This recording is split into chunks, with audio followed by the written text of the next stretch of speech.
함께 기도하심으로 아침 묵상 시작하겠습니다. 사랑의 하나님 아버지 감사합니다. 매일의 삶이 계속되어지고 우리에게 주시는 생명이 날마다 새로우니 감사합니다. 매일매일 생명이 계속되어지는 이 놀라운 사실, 놀라운 기적, 놀라운 은혜를 오늘도 찬송하고 기뻐하고 만끽하며 믿음으로 사는 복된 하루가 될 수 있도록 인도해 주시옵소서. 영광 받아 주시기를 원하오며 예수 그리스도의 이름으로 기도하옵나이다. 아멘. 함께 찬송가 366장 함께 찬송하겠습니다.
오늘 우리에게 주시는 하나님의 말씀은 열왕기상 12장 1절에서 5절까지의 말씀입니다. 열왕기상 12장 1절부터 5절까지의 말씀을 제가 봉독하겠습니다. 르호보암이 세겜으로 갔으니 이는 온 이스라엘이 그를 왕으로 삼고자 하여 세겜에 이르렀음이더라. 느밧의 아들 여로보암이 전에 솔로몬의 왕의 얼굴을 피하여 애굽으로 도망하여 있었더니 이제 그 소문을 듣고 여전히 애굽에 있는 중에 무리가 사람을 보내 그를 불렀더라. 여로보암과 이스라엘의 온 회중이 와서 르호보암에게 말하여 이르되 왕의 아버지가 우리의 멍에를 무겁게 하였으니 왕은 이제 왕의 아버지가 우리에게 시킨 고역과 매운 무거운 멍에를 가볍게 하소서. 그리하시면 우리가 왕을 섬기겠나이다. 르호보암이 대답하되 갔다가 3일 후에 다시 내게로 오라 하매 백성이 가니라. 아멘. 심리학에는 조하리창이라는 이론이 있습니다. 두 심리학자의 이름을 따서 만든 이론인데요. 그 이론에는 이런 부분이 있습니다. 사람은 자기 자신은 모르는데 남들이 나를 아는 부분이 있다는 것입니다. 이것을 눈먼 자 혹은 보이지 않는 블라인드 처진 부분이라고 합니다. 그러나 그건 역시 자기 자신의 모습이라는 것입니다. 이것은 개인이나 집단 혹은 공동체에게서도 나타날 수 있는 것입니다. 이 이론에 의하면 정치를 하는 정당들도 그런 오류에 빠지기 쉽다고 합니다. 자기들만 옳다는 것입니다. 자기들의 이야기만 듣고 이야기하다 보니 남의 이야기를 잘 듣지 않는다라는 것입니다. 그러면서 자기 자신은 모르게 되고 남들이 보는 자기를 잃어버리게 된다는 것이죠. 국민들의 눈으로 보거나 다른 영역에서 하는 이야기를 참조한다면 보이는 문제가 전혀 보이지 않는 영역이 되어 실수를 하게 된다는 것입니다. 이것은 상대방의 조언이나 책망을 통해 자신을 알아가고 문제점을 고쳐 나갈 수 있는 것입니다. 그래서 나도 알고 남이 아는 오픈된 공간이 넓어질수록 건강한 자아로 살아가게 된다는 이론입니다. 오늘 말씀을 보면 그런 생각이 듭니다. 솔로몬에게 그리고 르호보암에게 그런 부분이 보인다는 것입니다. 솔로몬만 모르고 남들이 아는 부분, 르호보암은 모르고 남들은 알고 있는 그런 부분에서 실수를 하고 살아갑니다. 먼저 보이는 것은 솔로몬의 눈먼 부분이었습니다. 솔로몬 자신은 모르는데 남들은 다 알고 있었던 것입니다. 오늘 4절에 보면 왕의 아버지가 우리의 멍에를 무겁게 하였으나 왕은 이제 왕의 아버지가 우리에게 시킨 고역과 매운 무거운 멍에를 가볍게 하소서. 그리하시면 우리가 왕을 섬기겠나이다. 기록하고 있습니다. 솔로몬은 이 사실을 알았을까요? 본인은 지혜로운 일을 행하고 도시를 새롭게 하고 백성들을 잘 살게 하는 것이라 생각하고 통치를 했는지 모르겠습니다. 그러나 백성들의 생각은 고역이었고 매우 무거운 멍에였던 것입니다. 남들은 그렇게 느끼고 알고 있었는데 솔로몬은 모르고 있었던 것입니다. 또 솔로몬은 알았을까요? 자신이 통치하던 나라가 이렇게 남유다와 이스라엘로 갈라져 있던 사실을 말입니다. 다윗 때에는 사울 왕가와의 불편한 관계가 있어서 그런 정서가 있었는지 모르지만 이미 오랜 시간이 지났고 솔로몬 자신이 다스리던 풍요로운 시대에는 그 일은 지나갔다고 생각했습니다. 그러나 오늘 북쪽 지방의 이스라엘이 힘을 합쳐 나오는 것을 보면 솔로몬은 자기가 다스리던 그 나라가 이렇게 나누어져 있으리라 생각하지 못했을 것입니다. 그러나 사람들은 나누어져 있었습니다. 또 보면 르호보암의 눈먼 부분이 나옵니다. 르호보암 자신은 모르고 있었지만 다른 사람들은 다 알고 있었던 것입니다. 르호보암은 이스라엘의 왕이 되어 있었습니다. 그러나 오늘 이스라엘 사람들은 다른 생각과 마음을 가지고 있었습니다. 바로 여로보암을 불러왔다는 것입니다. 심지어 여로보암이 애굽에 가 있었다는 사실도 알고 있었습니다. 그리고 애굽에 어디에 살고 있었는지도 알고 있었기에 솔로몬이 죽은 이후에 르호보암이 왕이 되자 그 여로보암을 불러왔다는 것입니다. 또 르호보암이 왕이지만 여로보암을 왕으로 추대하려는 마음을 가지고 있었습니다. 그러나 르호보암은 알지 못했습니다. 르호보암 왕은 자기 자신을 세겜으로 올라오라 할 때 알았어야 합니다. 감히 어느 누구도 왕을 오라 가라 할 수 없는 일이었습니다. 그러나 이스라엘은 왕을 예루살렘에서 50km나 떨어진 세겜으로 올라오라고 하는 것입니다. 또한 여로보암을 대면하여 보았을 때 르호보암은 알았어야 했습니다. 여로보암을 보고도 몰랐다면 그는 왕으로서 무능한 사람입니다. 또한 그들이 질문하였을 때 알았어야 했습니다. 보통의 경우는 예루살렘에 와서 왕에게 부탁하는 모습이 있었을 것입니다. 그러나 오늘 모습은 왕을 세겜으로 불러들여 오늘 그러한 요구를 당당히 하고 있는 것을 보면 전혀 다른 모습을 하고 있었다는 것이죠. 어쩌면 이스라엘은 르호보암이라는 사람이 어떤가에 대해서 알고 있었습니다. 그러나 르호보암은 자기 자신을 그렇게 생각하지 않았고 또 르호보암은 이스라엘이 그런 생각을 가지고 있다는 사실을 알지 못했기에 어리석게도 3일의 시간을 달라고 합니다.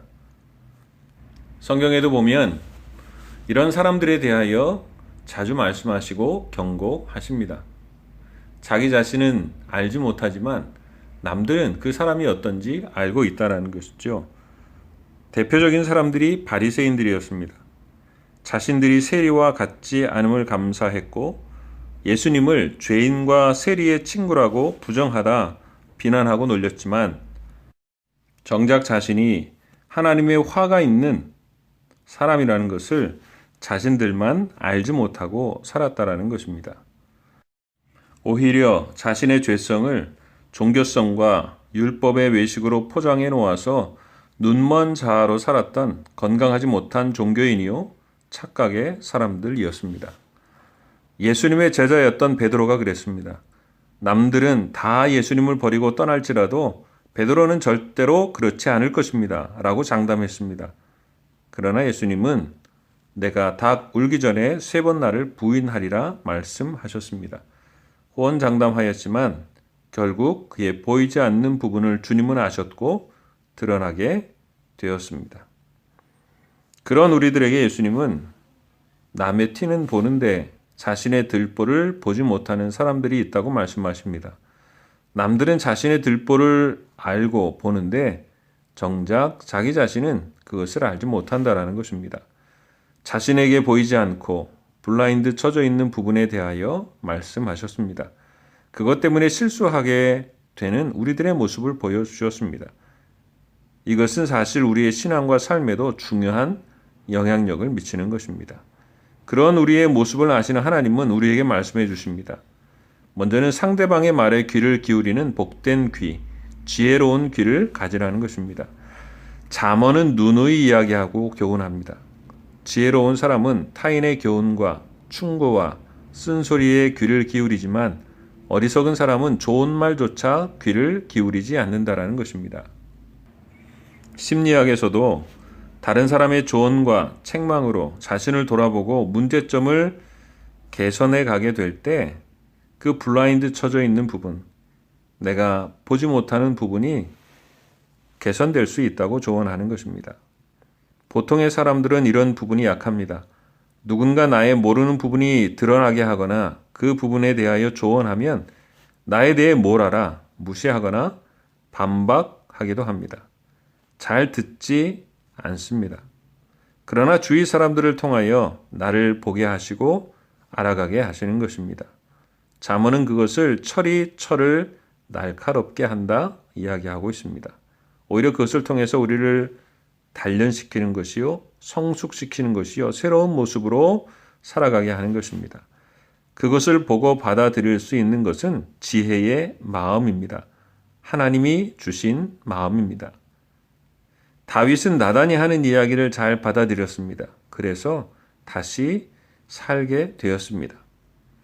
아람 나라의 나아만 장군도 잘 듣는 사람이었습니다. 참모들의 말을 경청하는 사람이었기에 그런 장군이 되지 않았나 생각해 봅니다. 문둥병이 있어 엘리사를 찾아갑니다. 그때 엘리사가 요단강에 가서 7번 씻으라고 이야기합니다. 그때 나아만 장군은 기분이 좋지 않아 화를 냅니다. 오히려 자기 나라의 강이 요단강보다 깨끗할 것인데 그럴 것이면 자기의 나라에 가서 씻는 것이 낫지 않겠느냐 화를 냅니다. 그때 그의 부하였던 참모들이 이야기합니다. 장군님, 더 어려운 것을 시켜도 했을 것인데 쉬운 일이니 한번 해보는 것이 어떻습니까?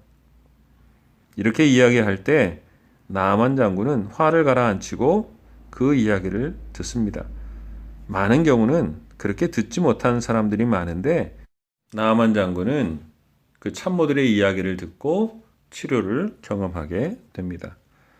사람을 통하여 지혜를 주시고 우리를 새롭게 해 나가십니다. 오늘도 주위의 이야기를 통해서 그 안에 있는 하나님의 음성을 듣는 지혜를 주옵소서. 기도하며 살아가는 복된 하루가 될 수 있기를 기도합니다. 또 한 가지는 나는 모르는데 상대방이 아는 그 부분을 어떻게 지혜롭게 해결해 나갈 수 있겠습니까? 그것은 하나님의 말씀이 기준이 되어야 하는 것입니다. 나를 볼 수 있는 분명한 기준이 있어야 합니다. 나중에 르호보암은 내 새끼손가락이 솔로몬의 허리보다 굵다 하면서 이스라엘 사람들에게 폭언을 하고요. 이스라엘 백성들을 솔로몬보다 더 힘들게 엄하게 다스려갈 것이다 이야기하는 것입니다. 다른 사람의 티와 들보를 보다 보면 난 저 사람보다 괜찮은 사람으로 착각할 수 있습니다. 다른 사람과 비교하다 보면 내가 좀 괜찮은 사람 같기도 하고 그렇지 못한 사람 같기도 하지만 그 상대방도 완전하지 않기에 그 비교는 온전할 수 없습니다. 그래서 우리에게는 온전한 기준이 필요합니다. 상대방의 누구를 기준으로 삼거나 비교하는 것은 늘 실수하게 되어 있습니다. 왜냐하면 비교 대상이 온전하지 못하기 때문입니다. 우리에겐 온전한 기준이 필요합니다. 그 기준에 자신을 비추어 보는 것입니다. 그때 자신의 모습을 온전히 비추어 볼 수 있고 알게 되는 것입니다. 내 기준, 내 생각, 내 판단이 아니라 하나님의 뜻과 말씀입니다. 고린도전서 4장 6절에는 형제들아 내가 너희를 위하여 이 일을 나와 아볼로를 들어서 본을 보였으니 이는 너희로 하여금 기록된 말씀 밖으로 넘어가지 말라라고 기록하고 있습니다. 사람이 본을 보이지만 기록된 말씀 밖으로 넘어가지 말라는 것입니다. 말씀이 기준이라는 것입니다. 디모데후서 3장 16절은 모든 성경은 하나님의 감동으로 된 것으로 교훈과 책망과 바르게 함과 의로 교육하기에 유익해서 우리를 온전케 한다 말씀하고 있습니다. 성경은 구원과 더불어 우리를 온전한 사람으로 만들어 가시도록 우리를 교훈해 가시는 것입니다. 하나님의 말씀에 비추어야 합니다. 하나님의 말씀 앞에 자기 자신을 세워야 합니다. 하나님의 말씀이 온전합니다. 우리의 기준이 될 때 우리 자신을 새롭게 바라볼 수 있는 것입니다. 여호수아 1장 8절에 보면 이 율법책을 내 입에서 떠나게 하지 말며 주야로 그것을 묵상하여 그 안에 기록된 대로 다 지켜 행하라. 그리하면 내 길이 평탄하게 될 것이요 내가 형통하리라. 하나님의 말씀이 우리의 기준입니다. 그래야 우리 실수하지 않습니다. 그래야 평탄하게 되고요. 형통한 길을 가게 되는 것입니다. 그 속에서 나를 보게 될 때 교훈과 책망과 바르게 함으로 온전하여지며 건강하고 형통한 삶이 있습니다. 열왕기상을 통해서 하나님은 끊임없이 우리에게 말씀하십니다. 솔로몬도, 르호보암도, 여로보암도, 그리고 우리들도 듣는 지혜의 마음이 얼마나 소중한지를 알게 하십니다. 남들은 모두 알고 있는데 자기 자신을 알지 못하는 착각과 어리석음으로 살지 않고 하나님의 말씀으로 자기 자신을 성찰하여 주님을 닮아가게 하시며 하나님의 말씀을 기준 삼아 지혜를 얻으며 온전한 믿음으로 살아가기를 원하고 계시는 것입니다. 오늘 이 말씀으로 하나님의 말씀을 기준 삼아 그것을 들으며 자기 자신을 돌아보고 온전하고 지혜 있는 믿음의 사람으로 준비되어지고 살아가는 복된 하루가 될 수 있기를 주님의 이름으로 축원합니다. 기도하겠습니다. 사랑과 은혜의 하나님 아버지 감사합니다. 오늘 삶을 우리에게 허락하여 주시고 복되게 인도해 주시니 감사합니다. 하나님을 바라보고 기대하며 살아가는 믿음의 하루가 될 수 있도록 도와주옵소서. 사랑의 하나님, 하나님의 말씀 앞에서 우리 자신을 보게 하여 주셔서 깨닫게 하시고 성찰하게 하여 주시며 변화되게 하여 주시고 온전케 하여 주셔서 하나님의 백성으로 살아가는 데 부족함이 없도록 도와주시고 평탄하며 형통한 길을 걸어가는 우리의 삶이 될 수 있도록 인도해 주시옵소서. 매일의 삶 속에서 누리는 이 시간과 가족과 삶과 신앙과 모든 것이 얼마나 놀라운 하나님의 은혜인지를 깨닫게 인도하여 주셔서 꽈렌테나 기간에도 오히려 더 하나님을 깊이 만나고 찬양하고 은혜가 넘치는 믿음의 시간들이 될 수 있도록 도와주옵소서. 어렵고 힘든 자들에게 주님 더하여 주시고 소망을 더하여 주시고 용기를 더하여 주시고 꺾여진 가지 속에서도 마른 나무 가지 속에서도 생명을 일으키시는 주의 역사를 힘입어 살아가는 우리 모두가 될 수 있도록 도와주시고 인도해 주시옵소서. 감사하며 예수 그리스도의 이름으로 기도하옵나이다. 아멘. 하늘에 계신 우리 아버지, 아버지의 이름을 거룩하게 하시며 아버지의 나라가 오게 하시며 아버지의 뜻이 하늘에서와 같이 땅에서도 이루어지게 하소서. 오늘 우리에게 일용할 양식을 주시고 우리가 우리에게 잘못한 사람을 용서하여 준 것 같이 우리 죄를 용서하여 주시고 우리를 시험에 빠지지 않게 하시고 악에서 구하소서. 나라와 권능과 영광이 영원히 아버지의 것입니다. 아멘.